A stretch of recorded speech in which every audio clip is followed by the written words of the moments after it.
À l'instar des autres pays du monde entier, le Burkina Faso commémore ce 8 mars la 164e journée internationale des droits de la femme. Cette année, le gouvernement a décidé de réfléchir sur l'inclusion financière à travers le numérique. Les détails dans un instant. Et puis, elles se nomment Francéline et Georgette, deux femmes battantes qui cassent les côtes. La conduite des engins lourds, c'est leur passion. Pour elles, il n'y a pas de métier réservé aux hommes. Dans ce journal, nous vous emmènerons dans l'univers de ces dames exerçant dans des métiers dits masculins. Bonjour mesdames et messieurs, aujourd'hui 8 mars 2021 marque la commémoration de la Journée internationale des droits de la femme. Nous souhaitons bonne fête à toutes les femmes du monde entier, du Burkina Faso en particulier. Je vous le disais à l'instant, la 164e Journée internationale des droits de la femme est commémorée au Burkina Faso ce jour 8 mars sous le thème « Inclusion financière par le numérique pour un développement économique des femmes, défis et perspectives ». Pour cette commémoration officielle, nous y reviendrons tout à l'heure. Mais en attendant, toujours dans la même dynamique de l'autonomisation financière, les femmes militantes au sein des centrales syndicales du Burkina Faso mettent l'accent sur l'entrepreneuriat féminin. Mais alors, comment inciter le maximum de femmes à entreprendre dans un contexte de morosité économique marqué par la pandémie de la Covid-19 ? C'est la question qui a guidé les réflexions au cours d'un panel tenu ce matin à la Bourse du Travail. Abdou Azissari. À la Bourse du Travail de Ouagadougou, l'intercomité des femmes des centrales syndicales célèbre le 8 mars sous un thème autre que celui de leur ministère de tutelle. Elle rassure, il ne s'agit pas d'un retrait par rapport à ce que le gouvernement fait ce jour même au Palais des Sports de Ouaga 2000. Mais il est plutôt question de porter à la connaissance de l'opinion publique les préoccupations particulières des femmes qui militent au sein d'un certain nombre d'associations. Et ces préoccupations sont relatives à la Covid-19 qui a impacté négativement plusieurs secteurs d'activité rémunératrices de revenus des femmes. Il faut noter que notre pays en est vraiment impacté. Nous devons admettre qu'une guerre mondiale est en cours dans laquelle l'humanité est opposée à un virus qui est un adversaire invisible. C'est pourquoi les organisations ci-dessus citées ont choisi de mener une réflexion sur le thème « La pandémie du Covid-19 et l'entrepreneuriat féminin, défis et résilience ». Par ce thème, nous voulons entrer en guerre sans paniquer et surtout en assurant une veille citoyenne pour sauvegarder les emplois et les acquis malgré les impacts négatifs au plan économique et social. Le contexte mondial et africain décrié par les femmes des centrales syndicales à l'occasion est celui marqué par des guerres, du chômage des jeunes et des femmes, du déni des libertés démocratiques et de la vie chère. Et pour la présidente du comité d'organisation de la cérémonie du jour, les femmes sont les principales victimes de ces troubles à fondement politico-économique. Le contexte burkinabé est celui de l'après-élection, couplet présidentiel et législative du 22 novembre dernier, consacré à la victoire du parti au pouvoir. Mais cette victoire, selon Gertrude Compaoré, n'a encore rien changé en ce qui concerne les droits des femmes. C'est les droits de la femme, parce que les droits de la femme ne sont pas respectés. Les droits de la femme ne sont pas respectés, donc on englobe tout aujourd'hui pour en parler. Ce cadre de réflexion offre également l'occasion aux femmes des centrales syndicales d'identifier des stratégies efficaces de lutte contre la pauvreté chez la femme. Sur ce point, elle invite l'État à sanctionner les structures qui utilisent et exploitent les femmes dans le cadre de travaux sans être payées ou payées en dessous du salaire minimum interprofessionnel garanti. Elles sont des soldats de l'information. Parfois, elles quittent très tôt leur domicile pour ne rentrer que tard dans la nuit parce que l'actualité est imprévisible et pourtant, elles sont des mères de famille. Alors, comment arriver à concilier leur vie professionnelle et leur vie de couple? C'est le thème sur lequel elles ont été outillées au cours d'un panel organisé par la Ligue islamique. Une rencontre au cours de laquelle 6 femmes journalistes ont vu leur mérite reconnu. Le compte-rendu de Sandrine Zougouri, qui fait partie des récipiendaires. Elles sont 6 Amazones de la presse à être honorées. Les mains chargées de cadeaux, Le mérite de ces femmes est reconnu par la Ligue islamique pour la paix au Faso. Des distinctions très saluées par ces journalistes qui prennent l'engagement de toujours élever le défi. Déjà, honorer les femmes, c'est une belle initiative parce que surtout des femmes de notre métier, ça veut dire déjà que les gens suivent ce que nous faisons, les gens sont conscients des difficultés aussi qu'on rencontre en tant que mère, épouse et en même temps en tant que femme journaliste avec les difficultés qu'on rencontre. Nous le savons tous, le métier n'est pas facile, nous rencontrons plein de problèmes sur le terrain. C'est une manière de nous amener à travailler plus, à redoubler d'efforts dans ce que nous faisions et je remercie la Ligue islamique pour la paix pour cette belle initiative. La Ligue a également renforcé les capacités de ces femmes autour d'un panel axé sur comment concilier vie professionnelle et vie de couple. Bon, comme vous le savez, chez nous, au niveau de la Ligue islamique pour la paix au Faso, c'est une association qui prône la cohésion sociale. Donc, vu le travail des médias, depuis 4 ans aujourd'hui, la Ligue islamique pour la paix au Faso a pensé qu'elle doit encourager ces braves femmes. Voilà pourquoi à chaque occasion du 8 mars, nous faisons ce petit geste pour se retrouver, échanger et puis se donner en tout cas des idées. Des questions très débattues qui permettront désormais à ces femmes de faire la part des choses.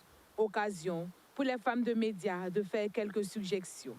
Maintenant, ce qu'on aurait aimé, c'est que peut-être à l'avenir, on puisse associer peut-être les hommes, peut-être, je dirais, la famille. Parce que, quoi qu'on dise, c'est la femme journaliste qui est dans cette problématique de conciliation. Et elle ne peut arriver elle-même à concilier sans qu'on lui prête main forte. Et quand on parle de lui prêter main forte, c'est son entourage, c'est son mari. On a bien compris que non, c'est important pour nous de travailler, de mettre en avant notre travail, mais il ne faut pas oublier le social. Mais comment arriver à concilier cela? Il faut beaucoup de dialogue, il faut beaucoup de communication, surtout quand on est en couple, et pour pouvoir mieux se comprendre. Et là, en ce moment, il y a moins de conflits et professionnellement, on évolue. Du côté également de la vie privée, tout va bien dans le foyer. C'est ce que je retiens de cette formation-là aujourd'hui. En célébrant la femme en cette 164e journée internationale des droits de la femme, la Ligue islamique pour la paix au Faso veut ainsi montrer qu'elle est engagée à faire évoluer la cause de la femme. Cela fait 4 années que la Ligue organise ce déjeuner de presse pour magnifier et reconnaître les mérites de la femme. Elle aussi exerce dans des métiers dits masculins. Il s'agit de la conduite des engins lourds. Mais Franceline et Georgette n'ont aucun complexe. Au contraire, pour elles, il ne devrait pas y avoir de métier réservé aux hommes et elles le prouvent très bien sur le terrain, en poste au service technique de la mairie de Ouagadougou où elles conduisent des compacteurs. En circulation, ces braves dames suscitent curiosité et admiration. Notre reporter Archimède Boy a passé une journée de travail avec ces femmes qui cassent les côtes. Suivez. Franceline et Georgette se retrouvent tous les matins sur ce site. Elles travaillent pour le service technique de la mairie de Ouagadougou. Franceline est conductrice de ce compacteur et Georgette de ce gros camion. Avant de prendre la route pour le chantier, chacune s'occupe de son bijou. Le chantier du jour, c'est une route en construction sur le site de Boassa, à la périphérie ouest de la capitale. Georgette doit s'y rendre avec ce chargement de terre. Le plus dur pour elle, c'est la circulation routière à Ouagadougou. C'est pas facile. Il faut tourner, il faut remettre la vitesse avec les motos, c'est pas facile. Bon, souvent je m'énerve, souvent il y a des gens qui tournent du coup devant moi. Donc ça m'effraie quoi. Donc ça fait que souvent je m'énerve. Et j'écris aussi sur... Si tu es tout le temps énervé avec la circulation, là, tu vas piétiner les gens. Donc calme, il faut être calme dans ta tête parce que Voilà. si tu as eu la bagarre avec ton mari... Non, ça doit rester chez toi, dans ta chambre. Il ne faut même pas amener ça au salon parce que tu ne peux pas amener ça au salon et puis venir conduire ça. Ça ne peut pas. Souvent, d'autres ne savent pas que c'est une femme. C'est quand ils approchent, ils savent que c'est une femme. J'ai déjà eu mes insultes. Parce que ce machine ne peut pas rouler en ville et puis ça va plaire les gens. Voilà. Il y a les gens qui m'encouragent, ils s'arrêtent, ils courent devant moi, ils passent arrêter et puis on me fait arrêter. Je m'arrête et puis on m'encourage. Et surtout les femmes même. Est-ce que c'est déjà arrivé que parfois vous êtes sur la machine et puis vous avez eu un problème un jour? C'était le feu est donné, le feu vert est donné, donc je voulais traverser. Et les moutons ont traversé. Il y a un qui est resté derrière. Et en même temps, lui, il n'a pas eu la chance. Et moi, je l'ai ramassé. Voilà. Si ce n'est pas chez vous, vraiment, je n'ai jamais eu un problème avec eux. Est-ce que le jour où vous avez ramassé le mouton, quand vous êtes rentré à la maison, comment vous vous êtes senti? Est-ce que vous avez bien dormi? Je n'ai pas bien dormi ce jour-là en tout cas. Une fois sur place, il faut décharger, arroser et compacter. Toutes les deux sont venues à ce métier pour deux raisons, le goût du risque et la passion. Et elles en sont fières. Je suis fière de ce que je fais. Ça, c'est un don de Dieu pour moi. Quant à moi, là, c'est comme ça. C'est un don de Dieu. Parce que je n'attendais pas. Pour avoir l'attestation, même, je peux vous dire qu'on m'a dit de chercher un permis à mener avant qu'on me donne l'attestation. En ce temps, j'étais accidentée, restée à la maison sans rien faire, tout. Et je me suis levée avec mes blessures, aller passer le permis pour pouvoir gagner cette attestation. D'abord, je suis venue à ce métier parce que j'aime le métier. Parce que ce métier n'est pas facile. Pour venir à ça, il faut d'abord l'aimer. Si tu ne l'aimes pas, tu ne peux pas. Moi, je suis venue parce que j'aime, c'est ce que je veux faire. Ces dames sont aussi conscientes de la perception de la société et de leurs collègues hommes sur le travail qu'elles font. Ça les étonne. Pourquoi ils n'ont jamais vu une dame ou une fille avec ce genre de trucs?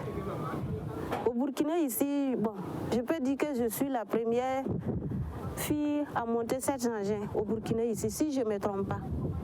Une femme dans la peau d'un homme, bon, peut-être qu'il me voyait comme ça, sinon pas comme un homme.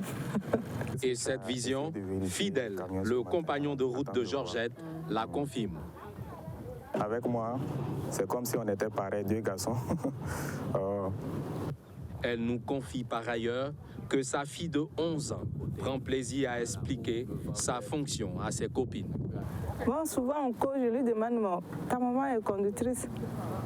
Et par rapport à tes copines, les mamans sont dans les bureaux. Qu'est-ce que ça te fait? Elle dit que ça lui fait plaisir parce qu'elle dit à ses copines que sa maman est conductrice des gros engins dans des mines. Par exemple, que ses camarades ne croient pas. C'est comme si c'est nouveau, quoi. Ils disent, ah, ta maman conduit un gros truc comme ça. Contrairement à Franceline, Georgette, elle, a une vie de couple. Elle s'estime chanceuse car son conjoint constitue une source de motivation pour elle dans l'exercice de ce métier. Au début, quand je partais, il me disait, est-ce que tu vas pouvoir? Je lui ai dit que je vais pouvoir. Il a dit, pourquoi je ne peux pas? Ceux qui sont là-bas, ils ne sont pas des génies. Ils n'ont pas deux têtes. Moi aussi, je vais aller essayer. Et c'est comme ça, quand j'ai réussi, moi-même, j'étais contente de moi. Je suis venue avec l'attestation, il m'a félicité. J'étais contente, il était fier de moi. Pratiquer un tel métier et avoir une vie de couple réussie, pour Franceline, cela dépend de l'état d'esprit du conjoint. Ça dépend de les hommes. Parce que les hommes, quand ils voient que tu es sur cette zone, ils ont peur même de t'approcher. Ils ont peur de t'approcher. Ils vont dire que cette fille-là, tu l'approches là, c'est problème de... Malgré toutes les difficultés liées à leur boulot, elles restent convaincues d'une idée. Un métier n'a pas de sexe, il faut juste un genre humain qui ose.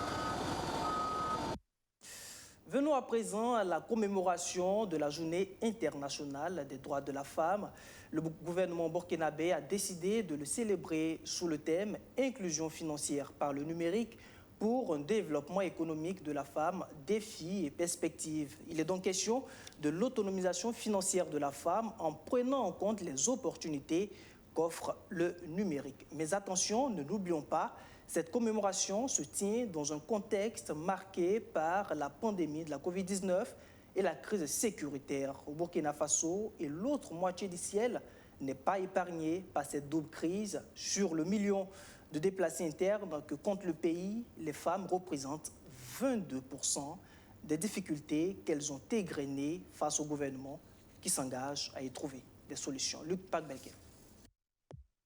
La 164e journée internationale de la femme intervient au Burkina Faso dans un contexte où les femmes sont toujours en marge des financements inclusifs, où elles sont victimes d'attaques terroristes et subissant de plein fouet la Covid-19. Les femmes du Burkina Faso font l'espoir qu'au cours de ce second mandat essentiel de défis auxquels elles nous confrontées seront relevées à travers la mise en œuvre de son programme de gouvernement qui s'intitule fort judicieusement comme suite.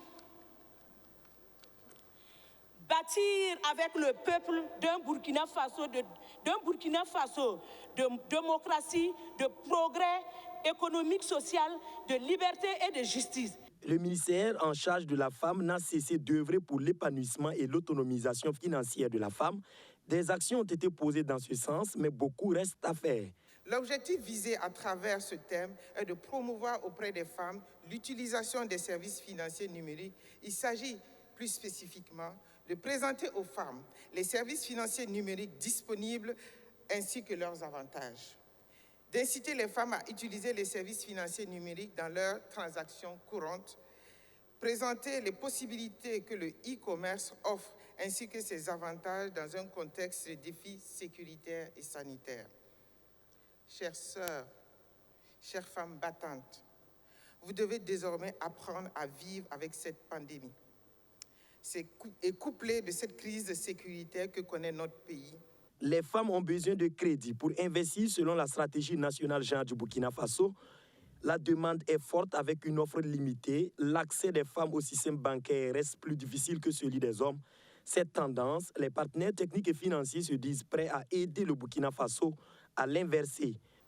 Selon les statistiques du secrétariat permanent pour la promotion de l'inclusion financière au Burkina, 39% de la population adulte n'a accès à aucun service financier formel ou informel au niveau national. 46% de la population rurale est totalement exclue, contre 20% en milieu urbain. La population bancarisée est estimée à 18%. Et les femmes représentent 43% de la population qui n'a accès à aucun service financier. La situation de la pandémie vient exacerber ce problème d'inclusion financière. L'épouse du chef de l'État, patronne de la cérémonie, voit également au numérique un espoir pour l'inclusion financière des femmes. Je peux affirmer que les services financiers numériques constituent incontestablement aujourd'hui un outil important pour les activités socio-économiques des populations et des femmes en particulier. Il constitue un facteur important à prendre en compte si l'on veut améliorer les moyens de subsistance, de même que la sécurité des revenus des femmes. L'innovation numérique ainsi que les progrès accomplis dans le domaine des technologies mobiles ouvrent ainsi de nouvelles perspectives favorables à l'inclusion financière des femmes. Plusieurs personnalités ont été élevées à la faveur de la Journée internationale de la femme au rang de chevalier de l'Ordre du Mérite, de la santé et de l'action sociale avec agrave promotion de la femme, inclusion financière par le numérique pour un développement économique de la femme, défis et perspectives, est le thème national pour le 8 mars 2021 au Burkina Faso.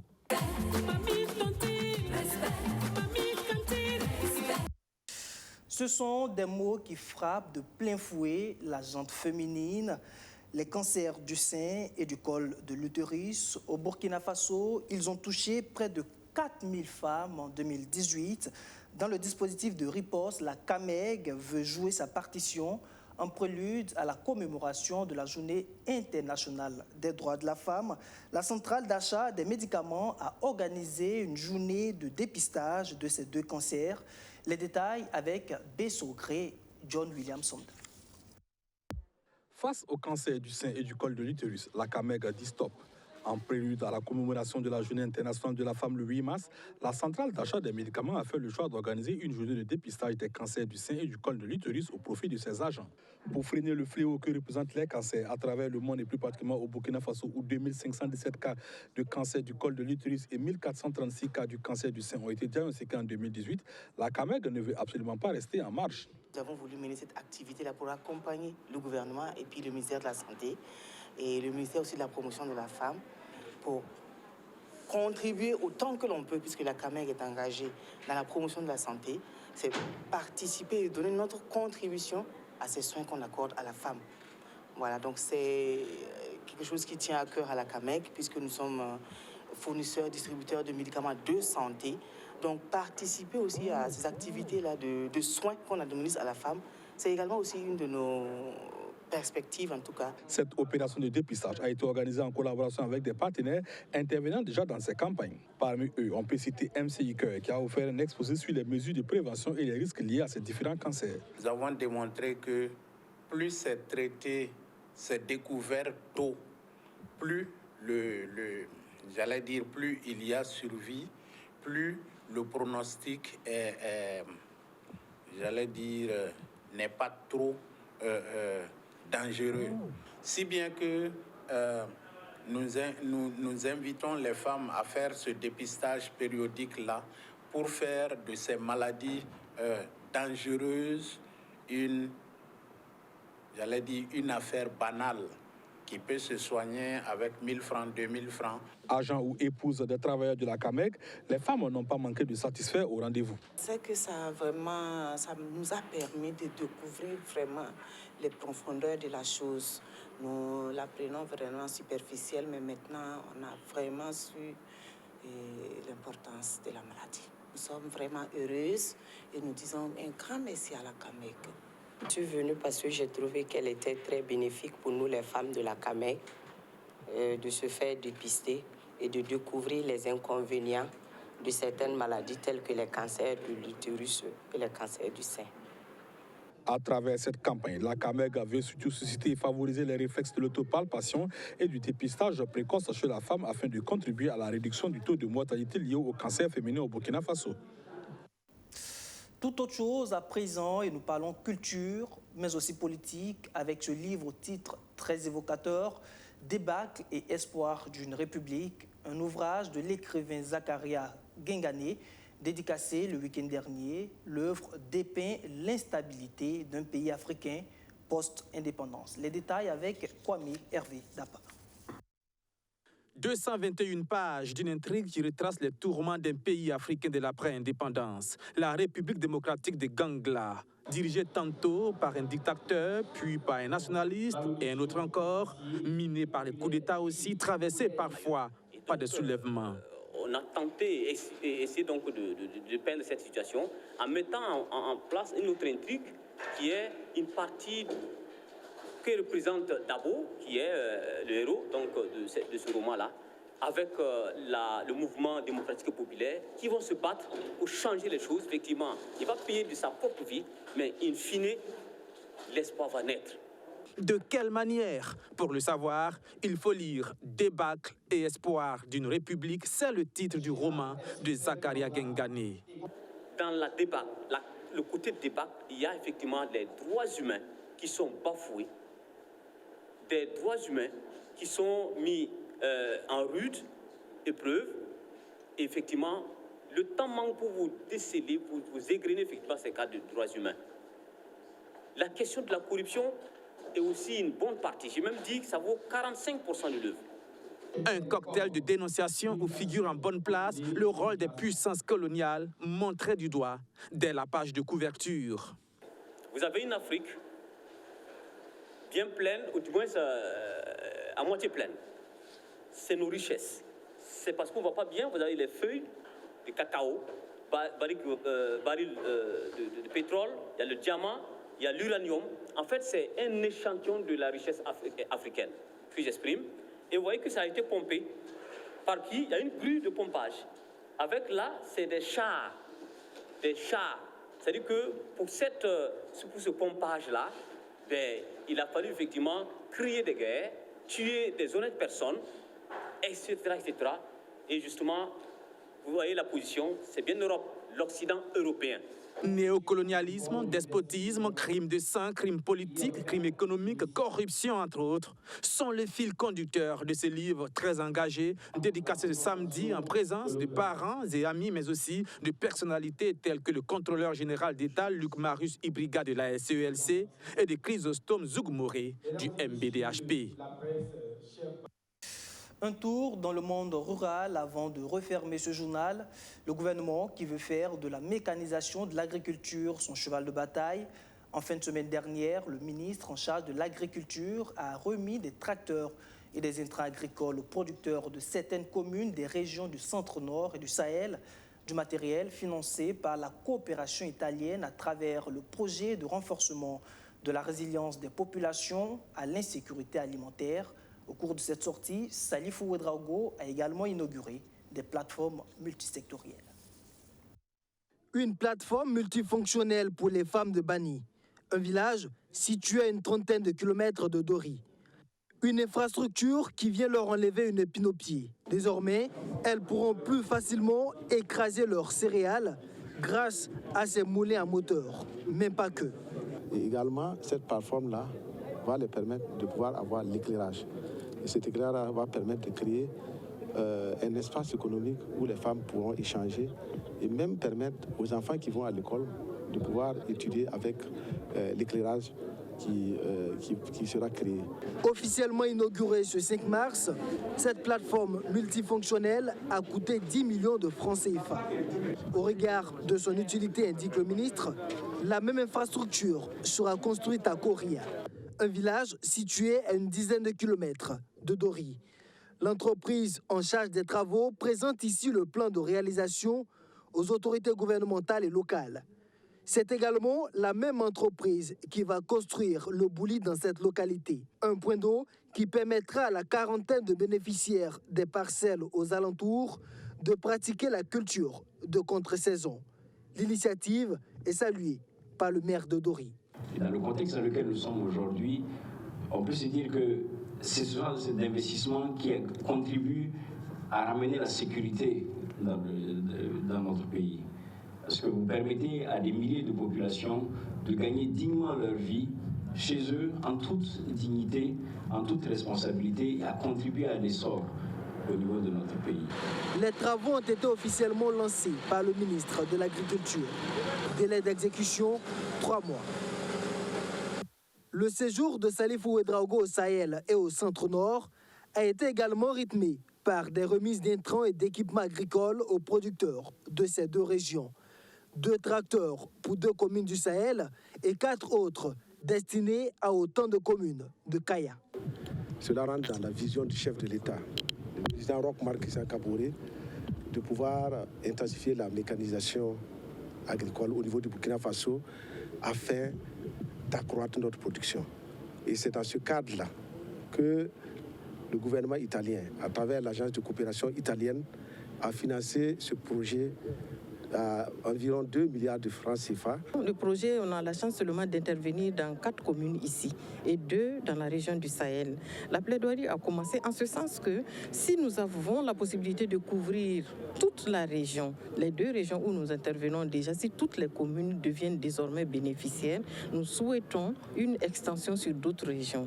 Dans les différentes communes bénéficiaires, il sera mis en place des coopératives d'utilisation du matériel agricole. Des coopératives qui pourront alors offrir des services à tout producteur qui en fera la demande. Voilà, c'est ici que prend fin cette édition. Merci de l'avoir suivi. Une fois de plus, nous souhaitons une très bonne fête à toutes nos sœurs, à toutes nos filles et à toutes nos mères. Sachez que nous vous aimons. Profitez bien de ce jour qui vous est dédié. À demain pour d'autres actualités. Bonsoir.